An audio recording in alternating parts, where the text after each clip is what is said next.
இன்றைக்கி நம்ம பார்க்கக்கூடிய கிளாஸ் என்னென்னு பார்த்தீங்கன்னா 11th standard 4th lesson hydrogen லெசன்ஸில் அதனுடைய கண்டினியூஷன்ஸ் பார்க்க போகிறோம். ஸோ இன்றைக்கி பார்க்கக்கூடிய டாபிக் என்னென்னு பார்த்தீங்கன்னா hard water and soft water. So hard water and soft water. So first of all hard வாட்டர்னா என்ன அப்படிங்கிறத பார்க்கலாம். So hard water contains high amount of mineral ions. The most common ions found in hard water are the soluble metal cations such as magnesium, calcium through iron, aluminum and manganese may also be found in certain areas. So இந்த இடத்துல heart water அப்படின்னு சொல்லுவாங்க some ions presence ஆகிருக்குன்னு சொல்கிறாங்க. அந்த அயான்ஸும் பார்த்தீங்கன்னா high அமௌண்ட்டில் presence ஆகிருக்குன்னு சொல்கிறாங்க. என்னென்ன அயான்ஸ் அப்படின்னு பார்த்தீங்கன்னா மெக்னீஷியம் அண்ட் தென் கால்சியம், இது ரெண்டுமே பார்த்தீங்கன்னா ப்ரெசன்ஸ் ஆகிருக்கும். ஸோ இந்த மாதிரி ப்ரெசன்ஸ் ஆகிருக்கக்கூடிய அயான்ஸ் பார்த்தீங்கன்னா எப்படி இருக்குன்னு பார்த்தீங்கன்னா மெட்டல் சால்ட்ஸாக இருக்கலாம். எந்த ஃபார்மில் இருக்குன்னு பார்த்தீங்கன்னா இந்த ஃபார்ம் ஆஃப் பைகார்பனேட் ஃபார்மில் இருக்கும். ஃபார் எக்ஸாம்பிள்ஸ் மெக்னீஷியம் ப்ரெசன்ஸ் ஆகிருந்ததுன்னா மெக்னீஷியம் பைகார்பனேட், கால்சியம் ப்ரெசன்ஸ் ஆகிருந்ததுன்னா கால்சியம் பைகார்பனேட், அந்த மாதிரி ப்ரெசன்ஸ் ஆகிருக்கும். And then chloride and sulphate in water makes water hard. So அது மட்டும் இல்லாமல் அதில் குளோரைட் அண்ட் சல்ஃபேட் இருந்துச்சுன்னு சொன்னால் அந்த வாட்டர் நம்ம என்னென்னு சொல்லலாம், ஹார்ட் வாட்டர் அப்படின்னு சொல்லிட்டு சொல்லலாம்.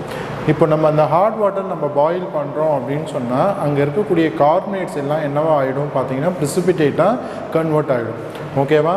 So when hard water is boiled, the carbonates of magnesium and calcium present in it get precipitated. So suppose நம்ம ஹீட் பண்ணக்கூடிய அந்த வாட்டரில் பார்த்தீங்கன்னா மெக்னீஷியமோ கால்சியமோ ப்ரெசன்ஸ் ஆகிருந்துச்சுன்னா அது கார்பனேட்ஸாக கன்வெர்ட் ஆகி என்ன ஆகும் பார்த்தீங்கன்னா ப்ரிசிபிடேட்டாக செட்டில் ஆகி நின்றுடும்.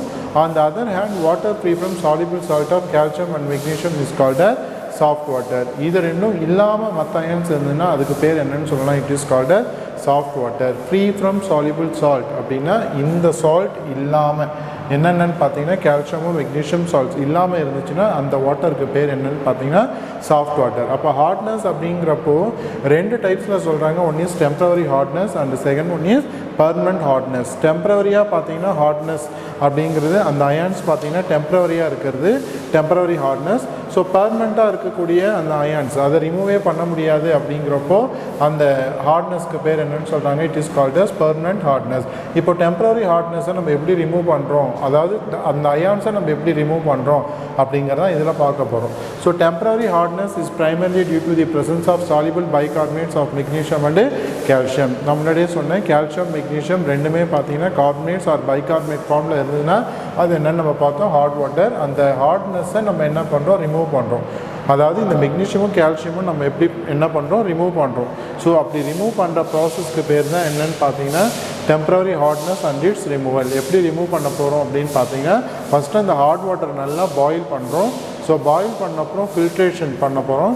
ஸோ ஃபில்ட்ரேஷன் பண்ணவங்கள அதில் சம் இன்சாலிபிள் சால்ட்டு டீகாம்போஸ் ஆகி ப்ரிசிபிடேட்டாக கீழே இருக்கிறது எல்லாமே பார்த்தீங்கன்னா நம்ம ஃபில்ட்ரு பண்ணவங்கள மேலே என்ன ஆகிடும், செட்டில் ஆகி நின்றுடும். The magnesium carbonate thus formed further hydrolysis to give insoluble magnesium hydroxide. Some of the insoluble salt presence இருந்துச்சுன்னு சொன்னால் அதை நம்ம ஹைட்ராலிசிஸ் பண்ணோம், டீகம்போஸ் ஆகி அதுக்கடுத்து என்ன பண்ணுவோம், அதை ஹைட்ராலிசிஸ் பண்ணுவோம். ஃபார் எக்ஸாம்பிள் பாருங்கள், கால்சியம் பைகார்பனேட் இருந்துச்சுன்னு சொன்னால் அது டீகம்போஸ் ஆகி நமக்கு கால்சியம் கார்பனேட்டாகவும் வாட்டர் தனியாக கார்பன் டை ஆக்சைடு தனியாகவும் பிரியும். அதே மாதிரி பார்த்தீங்கன்னா மெக்னீஷியம் பைகார்பனேட் இருந்துச்சுன்னா மெக்னீஷியம் கார்பனேட்டாகவும் water plus carbon dioxide வெளியே போகும். நமக்கு இங்கே ஃபார்ம் ஆன இந்த ப்ரிசிபிடேட்டை நம்ம என்ன பண்ணுறோம், ஹைட்ராலிசிஸ் பண்ணுறோம். ஸோ கால்சியம் கார்பனேட்டாக இருக்கட்டும் இல்லை மெக்னீஷியம் கார்பனேட்டாக இருக்கட்டும், ஸோ வாட்டர் கூட நம்ம ஹைட்ராலிசிஸ் பண்ணோம்னா நமக்கு இந்த மெக்னீஷியம் கார்பனேட் அப்படிங்கிறது என்னவா கன்வெர்ட் ஆகுதுன்னு பார்த்தீங்கன்னா it is converted into magnesium hydroxide. The resulting precipitate can be removed by filtration. So இதில் இன்னும் நம்ம ஏதாவது precipitate இருந்துச்சுன்னு சொன்னால் நம்ம ஃபில்ட்ரேஷன் ப்ராசஸ் மூலிமா நம்ம என்ன பண்ணலாம், ரிமூவ் பண்ணலாம் அப்படின்னு சொல்கிறாங்க. ஸோ இது ஒரு method. And then another method is Clarks method அப்படிங்கிறது இன்னொரு மெத்தட் இருக்குது. ஸோ இந்த மெத்தடில் என்ன பண்ணுறாங்க அப்படிங்கிறது பாருங்கள். ஸோ கால்சியம் பைகார்பனேட் கூட லைம் யூஸ் பண்ணுறாங்க. லைம் அப்படிங்கிறது பார்த்தீங்கன்னா கால்சியம் ஹைட்ராக்சைடு. ஃபஸ்ட்டு பைகார்பனேட்டை என்னவா கன்வெர்ட் பண்ணுறாங்கன்னு பார்த்தீங்கன்னா இட் இஸ் கன்வெர்டட் இன்டூ கார்பனேட்டாக கன்வெர்ட் பண்ணுறாங்க. ஸோ இப்போ கால்சியம் பைகார்பனேட் கால்சியம் ஹைட்ராக்சைடு கூட ரியாக்ட் ஆகுங்களா calcium carbonate plus water molecule வெளியே போகுது. ஸோ இங்கே பார்த்தீங்கன்னா நமக்கு மெக்னீஷியம் பைகார்பனேட்டை கால்சியம் ஹைட்ராக்சைடு கூட ரியாக்ட் ஆகுது. ஸோ இந்த இடத்துல கால்சியம் ஹைட்ராக்சைடு இருக்குது. சப்போஸ் மெக்னீஷியம் ஹைட்ராக்சைடு இருந்துச்சுன்னு சொன்னால் இது கால்சியம் ஹைட்ராக்சைடு கூட ரியாக்ட் ஆகுங்களா நமக்கு calcium carbonate plus magnesium hydroxide plus water molecule வெளியே போகும். இது இந்த இடத்துல ஹைட்ராக்சைடு அப்படிங்கிறது ஃபார்ம் ஆகிறது பார்த்தீங்கன்னா டிபெண்ட்ஸ் ஆன் தி கார்பனேட்டை பொறுத்து. Next one permanent hardness. So அந்த அயான்ஸ் நம்மளால் ரிமூவே பண்ண முடியாது அப்படிங்கிறது தான் நம்ம என்னென்னு சொல்கிறோம். It is called as permanent hardness. So permanent hardness of water is due to the presence of soluble salts of magnesium and calcium in the form of chloride and sulfate in it. So permanent hardnessல பார்த்தீங்கன்னா இங்கே இருக்கக்கூடிய salts பார்த்தீங்கன்னா என்னவாக இருக்கும்னு பார்த்தீங்கன்னா சாலிபிளாக இருக்கும். ஓகேவா? Water due to the presence of soluble salts of magnesium and calcium.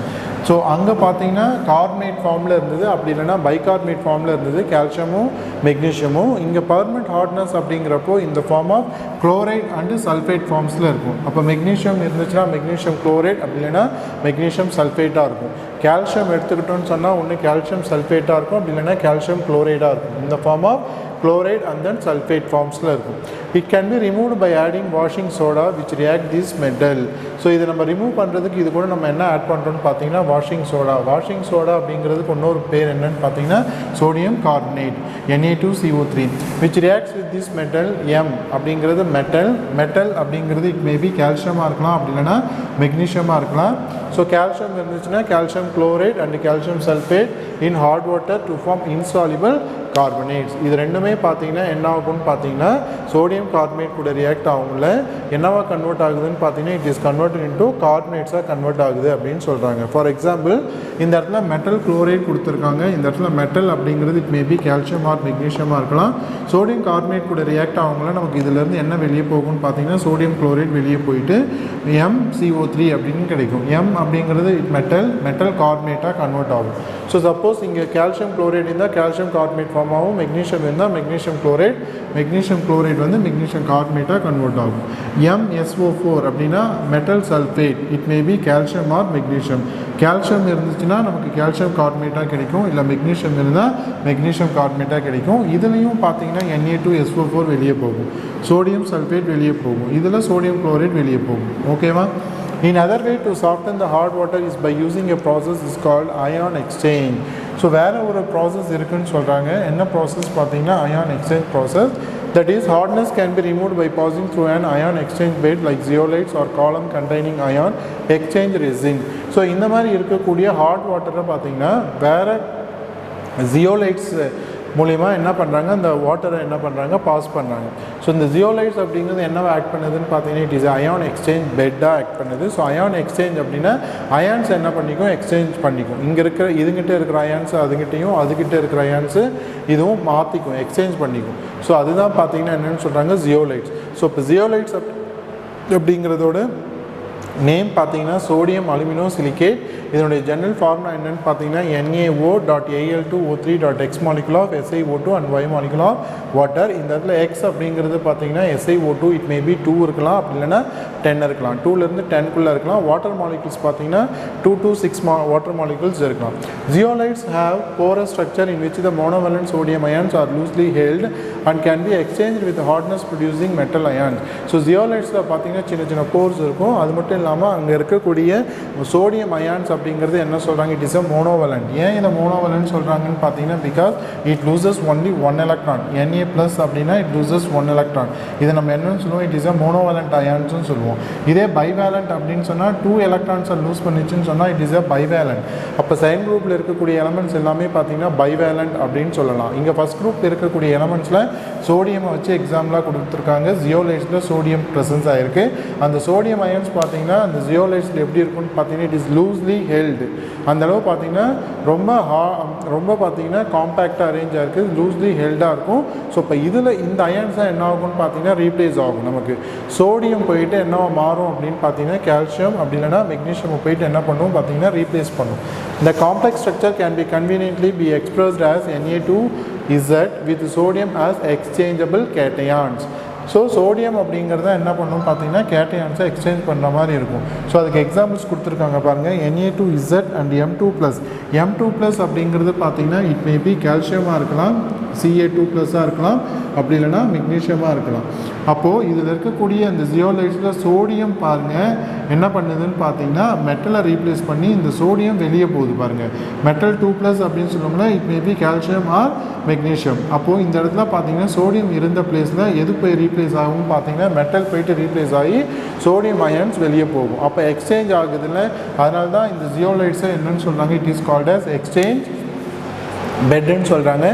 எதை எக்ஸ்சேஞ்ச் பண்ணுதுன்னு பார்த்தீங்கன்னா கேட்டையான்ஸை தான் என்ன பண்ணுது எக்ஸ்சேஞ்ச் பண்ணதுனால என்னன்னு சொல்கிறாங்க, இட் இஸ் ஏ எக்ஸ்சேஞ்சபிள் கேட்டையான்ஸ்னு சொல்கிறாங்க. கேட்டையான்ஸை மட்டும் ரீப்ளேஸ் பண்ணும். என்ஏக்கு என்ன சார்ஜ் வரும் பார்த்தீங்கன்னா பாசிட்டிவ், மெட்டலுக்கும் பார்த்தீங்கன்னா பாசிட்டிவ். ஸோ சோடியம் ரீப்ளேஸ் பண்ணிவிட்டு இங்கே இருக்கக்கூடிய கால்சியம் ஆர் மெக்னீஷியம் அயன்ஸ் போயிட்டு ரீப்ளேஸ் ஆகும். When exhausted, the material can be regenerated by treating with aqueous sodium chloride. The metal ions Ca2+ and magnesium Mg2+ caught in the zeolite or resin are released and they get replenished with sodium ions. இங்கே form ஆன திரும்ப பாருங்கள் MZ, அதாவது அந்த metal Z அப்படிங்கிறது பார்த்தீங்கன்னா அந்த ஜியோலைட்ஸில் இருக்கக்கூடிய மெட்டல்ஸ் திரும்பவும் பார்த்தீங்கன்னா சோடியம் குளோரைட் கூட ரியாக்ட் ஆகும்ல. என்ன ஆகும் அப்படின்னு பார்த்தீங்கன்னா இந்த மெட்டலும் இந்த குளோரைடும் சேர்ந்து மெட்டல் குளோரைடாக வெளியே போகும். திரும்ப பார்த்தீங்கன்னா இங்கே இருக்கக்கூடிய Na பார்த்தீங்கன்னா மெட்டல் இருக்கிற இடத்துல ரீப்ளேஸ் ஆகும். ஸோ இதுதான் பார்த்தீங்கன்னா இந்த ஜியோலைட் ஸ்ட்ரக்சர்ஸ் கொடுத்துருக்காங்க பாருங்கள். ஜியோலைட்ஸ் ஹேவிங் போரஸ் ஸ்ட்ரக்சர்னு சொன்னோம். சின்ன சின்ன பாருங்கள் ஹோல்ஸ் இருக்குது பாருங்கள். ஸோ இதில் இருக்கக்கூடிய இந்த க்ரீன் அயான்ஸை நம்ம என்ன டிஃப்ரென்ஷியேட் பண்ணியிருக்காங்கன்னு பார்த்தீங்கன்னா Na+ன்னு காமிச்சிருக்காங்க. ஸோ இது வந்து பார்த்தீங்கன்னா என்ன ரீப்ளேஸ் பண்ணியிருக்குன்னு பாருங்கள். இந்த சொல்யூஷன்ஸில் பார்த்தீங்கன்னா NaCl சொல்யூஷனில் என்னவா கன்வெர்ட் ஆகிருக்குன்னு பாருங்கள். இதில் இருக்கக்கூடிய இந்த அயான்ஸை ரீப்ளேஸ் பண்ணிவிட்டு எது போய் உட்காந்துருக்குன்னு பார்த்தீங்கன்னா அதுக்கு பதிலாக இங்கே இருக்கக்கூடிய calcium ions or magnesium ions replace ஆகிருக்கு. திரும்பவும் இதை நம்ம சோடியம் குளோரைடில் நம்ம ரீப்ளேஸ் பண்ணோம்ல, இதுக்கு பதிலாக எது போய் உட்காருன்னு பார்த்தீங்கன்னா இந்த சோடியம் இதில் பார்த்தீங்கன்னா இதில் பார்த்தீங்கன்னா இந்த அயான்ஸ்க்கு பதிலாக பார்த்தீங்கன்னா கால்சியம் இல்லைனா மெக்னீஷியம் போய் உட்காரும் அந்த சால்யூபிள் சால்ட்ஸில். ஓகே, நம்ம முன்னாடி நம்ம பார்த்தோம் zeolites having porous structure, ions என்ன பண்ணும் எக்ஸ்சேஞ்ச் பண்ணும் அப்படிங்கிறத பார்த்தோம். அதுக்கான அந்த ஸ்ட்ரக்சர் தான் உங்களுக்கு கொடுத்துருக்காங்க உங்களுக்கு. Okay, next one is heavy water. So heavy water அப்படிங்கிறத நம்ம முன்னாடியே சொன்னேன். டியூட்ரியம்மை தான் நம்ம என்னென்னு சொல்கிறோன்னு பார்த்தீங்கன்னா ஹெவி ஹைட்ரஜன் சொல்லுவோம். ஸோ அப்போ வாட்டர் அப்படின்னு சொல்லும்போது இந்த இடத்துல நம்ம எதை சொல்கிறோன்னு பார்த்தீங்கன்னா H2O. இந்த இடத்துல ஹெச்சுக்கு பதிலாக நம்ம D போட்டால் நமக்கு என்னவா மாறும், D2Oவாக மாறும். இந்த D2O டியூட்ரியம் ஆக்சைட்ஸை தான் நம்ம என்னென்னு சொல்கிறோம், இட் இஸ் த ஹெவி வாட்டர்னு சொல்கிறோம். It is the oxides of deuterium அப்படின்னும் சொல்லலாம். அப்படி இல்லைனா it is the oxides of heavy ஹைட்ரஜனும் சொல்லலாம். Okay, one part of heavy water present in 5000 parts of ordinary water. So it is mainly obtained as a product of electrolysis of water, as deuterium oxide does not undergoes electrolysis as easily as H2O. So இந்த deuterium oxide அப்படிங்கிறது எப்படி கிடைக்கும் அப்படின்னு பார்த்தீங்கன்னா, நம்ம வாட்டரை நம்ம hydrolysis பண்ணோம்ல, நம்ம ஆல்ரெடி ப்ரிப்ரேஷன் ஆஃப் ஹைட்ரஜனில் வாட்டரை நம்ம ஹைட்ராலிசிஸ் பண்ணணும்னு சொன்னால் we get hydrogen and oxygen கிடைக்கும். இதே மாதிரி நம்ம டியூட்ரியம் ஆக்சைடும் நம்ம என்ன பண்ணுறோம், எலக்ட்ராலிசிஸ் பண்ணோங்களா, அதுலேருந்து நமக்கு டியூட்ரியம் தனியாக ஆக்சிஜன் தனியாக வெளியே போகும் அப்படிங்கிறத நம்ம பார்த்தோம். இந்த டியூட்ரியம் ஆக்சைடும் நம்மளால் ஈஸியாக என்ன பண்ண முடியாது, வாட்டரை எலக்ட்ராலிசிஸ் பண்ண மாதிரியே இந்த டியூட்ரியம் ஆக்சைடும் நம்மளால் எலக்ட்ராலிசிஸ் ஈஸியாக பண்ண முடியாது அப்படிங்கிறத சொல்கிறாங்க. Deuterium oxide அப்படிங்கிறது it is a colorless and then odorless and then tasteless liquid. However, there is a marked difference between physical properties of water and heavy water.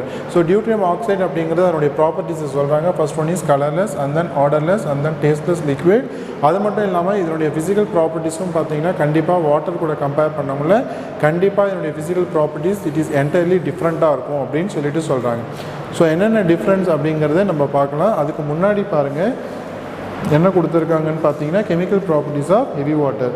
So என்னென்ன ப்ராப்பர்ட்டிஸ் இருக்குது அப்படிங்கிறது தான் பார்க்க போகிறோம் கெமிக்கல் ப்ராப்பர்ட்டிஸில். அதில் ஃபஸ்ட்டு கெமிக்கல் ப்ராப்பர்ட்டிஸில் என்ன கொடுத்துருக்காங்கன்னு பாருங்கள். When compounds containing hydrogen are treated with deuterium oxide, hydrogen undergoes exchange of deuterium. So இந்த இடத்துல பார்த்தீங்கன்னா ஹைட்ரஜன் பார்த்தீங்கன்னா டியூட்ரியம் ஆக்சைடு கூட ரியாக்ட் ஆகும்ல. டியூட்ரியம் எந்த இடத்துல பார்த்தீங்கன்னா ஹைட்ரஜன் இருக்கோ அதுக்கு பதிலாக எது போயிட்டு ரீப்ளேஸ் ஆகும்னு பார்த்தீங்கன்னா டியூட்ரியம். அப்போது இந்த இடத்துல டியூட்ரியம் அப்படிங்கிறது என்னவா ஆக்ட் பண்ணுதுன்னு பார்த்தீங்கன்னா இட் இஸ் ஏ எக்ஸ்சேஞ்சபிள். எந்த இடத்துல ரீப்ளேஸ் ஆகும்னா ஹைட்ரஜன் இருக்கிற இடத்துல மட்டும் போயிட்டு இந்த டியூட்ரியம் போயிட்டு ரீப்ளேஸ் ஆகும். ஃபார் எக்ஸாம்பிள் பாருங்கள், சோடியம் ஹைட்ராக்சைடு டியூட்ரியம் ஆக்சைடு கூட ரியாக்ட் ஆகும்ல. இதில் இருக்கக்கூடிய ஹெச்சுக்கு பதிலாக இதில் இருக்கக்கூடிய ஒரு டி போய் உட்காரும். ரீப்ளேஸ் ஆச்சுன்னு சொன்னால் அப்போ ரிமைனிங் H2Oன்னு வெளியே போகணும். இந்த இடத்துல பார்த்தீங்கன்னா HOD, இந்த இடத்துல இருக்கக்கூடிய ஹெச்சுக்கு பதிலாக இதில் இருக்கக்கூடிய ஒரு டி போயிட்டு ரீப்ளேஸ் ஆகும். அப்போ இதில் ஹெச்சும் இதில் ஒரு ஓடியும் சேர்ந்து HOD. ஆக்சுவலாக பார்த்தீங்கன்னா இந்த இடத்துல வாட்டர் மாலிகுல் H2O அப்படின்னா HOHன்னு வரணும். ஒரு ஹெச்சுக்கு பதிலாக டியூட்ரியம் இங்கே ரீப்ளேஸ் ஆகிருக்குன்னு அர்த்தம். ஓகே, அதே மாதிரி பாருங்கள் HCl reacts with deuterium oxide அப்படின்னு சொல்லுவாங்களே, இதில் இருக்கக்கூடிய ஒரு டியும் ஒரு சிஎலும் சேர்ந்து டியூட்ரியம் குளோரைட் DCl வெளியே போகுது. ஸோ அப்போ இதில் பார்த்தீங்கன்னா இன்னும் ஒரு டி இருக்குது, இதில் ஒரு ஹெச், இதில் ஒரு ஓ, HOD அப்படிங்கிறது ஃபார்ம் ஆகும். அப்போ இந்த இடத்துலையும் வாட்டர் தான் ஃபார்ம் ஆகிருக்கும், H2O போட்டால். Ammonium chloride reacts with deuterium oxide to form ND4Cl. இங்கே பாருங்கள் 4Hக்கு பதிலாக இதில் இருக்கக்கூடிய 4Dயும் சேர்ந்து ND4Cl. ரிமைனிங் பார்த்தீங்கன்னா இதில் ஒரு டி ஒரு 4 இருக்கும். ஸோ இதில் ஒரு ஆக்சிஜன், ஸோ DO, இங்கே பார்த்தீங்கன்னா ஒரு H ஒரு 4, அதெல்லாம் சேர்ந்து 4HODயாக வெளியே போகும். These exchange reactions are useful in determining the number of ionic hydrogens present in a given compound. இந்த reactions எதுக்கு யூஸ் ஆகுதுன்னு பார்த்தீங்கன்னா இதில் அயானிக் ஹைட்ரஜன்ஸ் எவ்வளோ ப்ரெசன்ஸ் ஆகிருக்கு ஒரு காம்பவுண்டில் அப்படிங்கிறத நம்மளால் ஈஸியாக ஃபைண்ட் அவுட் பண்ண முடியும். அயானிக் ஹைட்ரஜன் அப்படிங்கிறது H+ அப்படிங்கிறது சொல்கிறாங்க. Okay, for example, when deuterium oxide is treated with hypophosphorus acid, only one hydrogen atom is exchanged with deuterium. It indicates that it is a monobasic acid. So 2 mark questions la kepanga, hypophosphorus acid H3PO2 is a monobasic acid. Why அப்படினு கேட்டாங்கன்னா because in hypophosphorus acid reacts with the deuterium oxide, it replaceable only one hydrogen ions. ஒரே ஒரு hydrogen ions மட்டும்தான் நம்மளால் இதில் என்ன பண்ண முடியும், ரீப்ளேஸ் பண்ண முடியும் அப்படின்னு சொல்கிறாங்க. பாருங்கள் H3PO2 இதில் இருக்கக்கூடிய ஒரு ஹெச்சுக்கு பதிலாக இதில் இருக்கக்கூடிய ஒரு டி மட்டும் ரீப்ளேஸ் ஆகுது. அப்போது ஒரு ஹெச் வெளியே போச்சுன்னா இங்கே ரிமைனிங் இருக்கிறது H2, ஒரு டி, அடுத்தது PO2.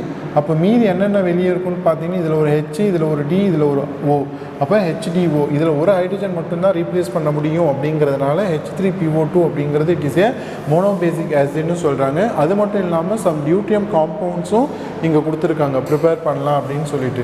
ஸோ அலுமினியம் கார்பைடு எடுத்து டியூட்ரியம் ஆக்சைடு கூட ரியாக்ட் ஆகும்னா நமக்கு AlOD ட்ரைஸ்ன்னு கிடைக்குது. அலுமினியம் ஹைட்ராக்சைடு ஹெச்சுக்கு பதிலாக டி அப்படிங்கிறது ரீப்ளேஸ் ஆகுது. Next one is calcium carbide deuterium oxide கூட ரியாக்ட் ஆகும்ல கால்சியம் ஹைட்ராக்சைடு CaOH ட்வைஸ்ன்னு வரணும், ஹெச்சுக்கு பதிலாக டி ரீப்ளேஸ் பண்ணதுனால இந்த இடத்துல CaOD ட்வைஸ்ன்னு ஃபார்ம் ஆகுது. Next one is magnesium nitrate reacts with deuterium oxide to form magnesium hydroxide form ஆகணும், ஹெச்சுக்கு பதிலாக டி போட்டிருக்காங்க hydroxide formula. And then calcium phosphate reacts with deuterium oxide to gives calcium hydroxide கிடைக்கணும், OH ட்வைஸ்ன்னு கிடைக்கணும், ஹெச்சுக்கு பதிலாக டி இங்கே ரீப்ளேஸ் ஆகிருக்கு. அப்போ எல்லா இடத்துலையுமே பார்த்தீங்கன்னா ஹைட்ரஜன் பதிலாக எது போய் ரீப்ளேஸ் ஆகிருக்குன்னு பார்த்தீங்கன்னா டியூட்ரியம். ஓகேவா? So next one is uses of heavy water. So எந்தெந்த இடத்துலலாம் இந்த டியூட்ரியம் ஆக்சைடு அப்படிங்கிற ஹெவி வாட்டர் யூஸ் ஆகுது, அப்ளை பண்ணுறாங்க அப்படிங்கிறது பாருங்கள். அதில் first uses it is a important 3 mark கொஸ்டின்ஸில் கேட்கலாம். Write the uses of heavy water or 2 mark கொஸ்டின்ஸில் கேட்கலாம். Write the uses of heavy water. First uses heavy water is widely used as moderator in nuclear reactor as it can lower the energy of fast neutron. So மாடரேட்டரில் பார்த்தீங்கன்னா இந்த heavy water அப்படிங்கிறது use பண்ணாங்க. என்ன ரீசனுக்காக பார்த்தீங்கன்னா fast நியூட்ரான்ஸை energy low பண்ணுறதுக்கு எது use பண்ணுறாங்கன்னு பார்த்தீங்கன்னா இந்த ஹெவி வாட்டர் யூஸ் பண்ணுறாங்க. It is used in a moderator. எங்கே யூஸ் பண்ணுறாங்கன்னு பார்த்தீங்கன்னா nuclear reactor, Bhabha atomic research centre எல்லாத்துமே பார்த்தீங்கன்னா இந்த நியூக்ளியர் ரியாக்டரில் இந்த ஹெவி வாட்டர் டியூட்ரியம் ஆக்சைடு தான் யூஸ் ஆகுது. Next one is it is commonly used as a tracer to study organic reaction mechanism and mechanism of metabolic reactions. அது மட்டும் இல்லாமல் some organic reaction mechanismலையும் பார்த்தீங்கன்னா இந்த traces அமௌண்ட்டில் இதை வச்சு நம்ம என்ன பண்ணலாம், ஈஸியாக நம்மளால் ஸ்டடி பண்ண முடியும் அப்படின்னு சொல்கிறாங்க. And last uses it is also used as a coolant in nuclear reactor and it absorbs the heat generator. So அது மட்டும் இல்லாமல் நியூக்ளியர் ரியாக்டர் இது என்னவா யூஸ் பண்ணுறாங்கன்னு பார்த்தீங்கன்னா it is used as a coolant அப்படிங்கிறது பார்த்தீங்கன்னா ஃபார் a cooling purpose. அது மட்டும் இல்லாமல் இட் அப்சர்வ்ஸ் ஹீட் ஜெனரேட்டர் ராவும் இந்த ஹீட்டை ஜெனரேட் பண்ணுறதுக்கும் பார்த்தீங்கன்னா இந்த ஹெவி வாட்டரை யூஸ் பண்ணுறாங்க. Next one is hydrogen peroxide. So hydrogen peroxide அப்படிங்கிறது இங்கே ஹைட்ரஜன் பெராக்சைடு அப்படிங்கிறது பார்த்தீங்கன்னா formula H2O2 hydrogen peroxide. So it is the one of the important peroxide. So ஆக்சைட்ஸில் பார்த்தீங்கன்னா ஹைட்ரஜன் பெராக்சைடு அப்படிங்கிறது இம்பார்ட்டன்ட் அப்படின்னு சொல்கிறாங்க. ஸோ இதை எப்படி ப்ரிப்பேர் பண்ணுறாங்கன்னு பார்த்தீங்கன்னா metal peroxides with dilute acid. So ஒரு மெட்டல் பெராக்சைடு எடுத்துக்கிறாங்க, மெக்னீஷியம் பேரியம் பெராக்சைடு எடுத்திருக்காங்க, சல்ஃபூரிக் ஆசிட் கூட ரியாக்ட் ஆகுங்களே இதில் இருக்கக்கூடிய பேரியமும் சல்ஃபேட்டும் சேர்ந்து பேரியம் சல்ஃபேட் ஃபார்ம் ஆகுது, remaining H2O2 hydrogen peroxide form ஆகுது. And then one more reactions பார்த்தீங்கன்னா சோடியம் பெராக்சைடு எடுத்திருக்காங்க Na2O2, அதே ஆசிட் கூட தான் ரியாக்ட் ஆகுது. என்ன ஆசிட் பார்த்தீங்கன்னா டைல்யூட் சல்ஃபூரிக் ஆசிட். இதில் இருக்கக்கூடிய சோடியமும் இதில் இருக்கக்கூடிய சல்ஃபேட்டும் சேர்ந்து சோடியம் சல்ஃபேட் வெளியே போகுது, H2O2 ஃபார்ம் ஆகுது. On industrial scale, hydrogen peroxide is now prepared exclusively by oxidation of 2-alkyl anthraquinol. So இந்த இடத்துல பார்த்தீங்கன்னா இந்த காம்பவுண்ட் எடுத்திருக்காங்க 2-alkyl anthraquinol எடுத்து ஆக்சிடேஷன் இண்டஸ்ட்ரியலில் பார்த்தீங்கன்னா இந்த காம்பவுண்ட் எடுத்து பார்த்தீங்கன்னா ஹைட்ரஜன் பெராக்சைடு ப்ரிப்பேர் பண்ணுறாங்க. ஸோ என்ன காம்பவுண்ட் பார்த்தீங்கன்னா 2-alkyl anthraquinol. 2-alkyl அப்படின்னு சொல்லுவாங்கள செகண்ட் பொசிஷனில் என்ன குரூப் இருக்குதுன்னு பார்த்தீங்கன்னா எத்தில் குரூப் 1, 2 அப்படின்னு சொல்லுவாங்களே எத்தில் குரூப் ப்ரெசன்ஸ் ஆகியிருக்கிறதுனால இதுக்கு பேர் என்ன சொல்கிறாங்கன்னு பார்த்தீங்கன்னா 2-ethyl anthraquinone அப்படிங்கிறப்போ இதுக்கு பேர் என்ன சொல்லுவீங்கன்னு பார்த்தீங்கன்னா இந்த ஆக்சிஜன் ரெண்டுத்தையும் மறந்துட்டோன்னு சொன்னால் இதுக்கு பேர் ஆந்த்ரசின். ஓகே, அப்போது இந்த இடத்துல டபுள் பாண்ட் ஓ இந்த இடத்துல டபுள் பாண்ட் ஓ இருந்ததுன்னா இதுக்கு பேர் குயினோன் அப்படிங்கிறது நேம். இந்த ஸ்ட்ரக்சருக்கு குயினோன் அப்படிங்கிறது நேம். இந்த இடத்துல பார்த்தீங்கன்னா இந்த 3 பென்சின் நீங்கள் சேர்ந்துருதுன்னா அதுக்கு பேர் ஆந்த்ரசின். ஓகே, ஸோ அப்போ இதுக்கு நேம் என்ன கொடுத்துருக்காங்க 2-ethyl anthraquinone அப்படிங்கிற அந்த காம்பவுண்ட் எடுத்து கேட்டலிஸ்ட் யூஸ் பண்ணுறாங்க. ஸோ என்ன கேட்டலிஸ்ட் யூஸ் பண்ணுறாங்கன்னு பார்த்தீங்கன்னா ஹைட்ரஜன் யூஸ் பண்ணுறாங்க. ஸோ அப்போ அந்த இடத்துல 2 ஹைட்ரஜன் ஆட் பண்ணவங்கள இங்கே இருக்கக்கூடிய பாண்டு க்ளீவ் ஆகி மேலே ஒரு ஹைட்ரஜன் கீழே ஒரு ஹைட்ரஜன் ஆட் ஆகிருக்கு. அது மட்டும் இல்லாமல் அடுத்த ஸ்டெப்பில் என்ன பண்ணியிருக்காங்க ஆக்சிடேஷன் பண்ணுறாங்க. ஸோ ஆக்சிடேஷன் பண்ணவங்கள அதில் இருக்கக்கூடிய ஹைட்ரஜன் என்ன ஆகுதுன்னு பார்த்தீங்கன்னா வெளியே போகுது. இங்கே ஓக்கும் ஹெச்சுக்கும் நடுவில் பாண்ட் இருக்கும். அதே மாதிரி கீழேயும் பார்த்தீங்கன்னா ஓக்கும் ஹெச்சுக்கும் நடுவில் பாண்ட் இருக்கும். இந்த ஹைட்ரஜன் வெளியே போகல இங்கே இருக்கக்கூடிய பாண்ட் இங்கே ஷிஃப்ட் ஆகும். அப்போ ஷிஃப்ட் ஆச்சுன்னு சொன்னால் இங்கே சிங்கிள் பாண்ட் இருக்கிறது என்ன மாறிடும் ஃபர்தராக டபுள் பாண்ட். அதே மாதிரி இங்கேயும் பார்த்தீங்கன்னா இங்கே இருக்கக்கூடிய பாண்ட் உள்ளார ஷிஃப்ட் ஆகும். இப்படி ஷிஃப்ட் ஆகும்ல இங்கே இருக்கக்கூடிய சிங்கிள் பாண்ட் இங்கே டபுள் பாண்டாக மாறிடும். இந்த காம்பவுண்டுக்கு பேர் தான் என்ன 2-ethyl anthraquinone. ரிமைனிங் பார்த்தீங்கன்னா இதில் இருக்கக்கூடிய 2 ஹைட்ரஜனும் இங்கே இருக்கக்கூடிய ஆக்சிஜனும் சேர்ந்து H2O2 ஹைட்ரஜன் பெராக்சைடு வெளியே போகும். இந்த ஹைட்ரஜன் பெராக்சைடு வெளியே போகணும். இது கூட நம்ம வாட்டர் ஆட் பண்ணவங்கள பார்த்தீங்கன்னா 2 லேயராக பிரியும். One is organic layer and another one is aqueous layer. Organic layer அப்படிங்கிறது பார்த்தீங்கன்னா மேலே கீழே இருக்கும். அக்வஸ் லேயர் அப்படிங்கிறது பார்த்தீங்கன்னா மேலே இருக்கும். ஓகேவா, அக்வஸ் அப்படிங்கிறப்போ வாட்டர் லேயர் இருக்கும். ஸோ நமக்கு அந்த காம்பவுண்ட் பார்த்தீங்கன்னா மேலே இருக்கும் ஆர்கானிக் லேயர். ஓகேவா, நம்ம ஈஸியாக என்ன பண்ணிடலாம் யூஸிங் செப்பரேட்டிங் ஃபனல் மூலிமா நம்மளால் என்ன பண்ண முடியும் பிரித்து எடுக்க முடியும். ஓகேவா, ஸோ இதனுடைய கண்டினியூஷன்ஸ் பார்த்தீங்கன்னா நம்ம நெக்ஸ்ட் கிளாஸில் பார்க்கலாம். Okay students, thank you. Character, knowledge, confidence. SRK Higher Secondary School, Karikalambakkam. I love my school, it's okay. Best of the best is okay. Bright future means it's okay. Quality education, it's okay. Knowledge forever, love forever. Faithful friends to see the posture. Lovely teachers and for wisdom. What's the culture we will start? I love my school, it's okay. Best of the best is okay. Bright future means it's okay. Quality education, it's okay. Admission is going on from pre-KG to 12th standard. Group A1A, Maths, Physics, Chemistry, Biology. Group A1B, Physics, Chemistry, Computer Science and Biology. Group A2, Maths, Physics, Chemistry and Computer Science. Group A3, Accountancy, Economics, Commerce and Computer Application. SRK Higher Secondary School, 45/7, Dilliyanur Main Road, Karikalambakkam, Puducherry 7.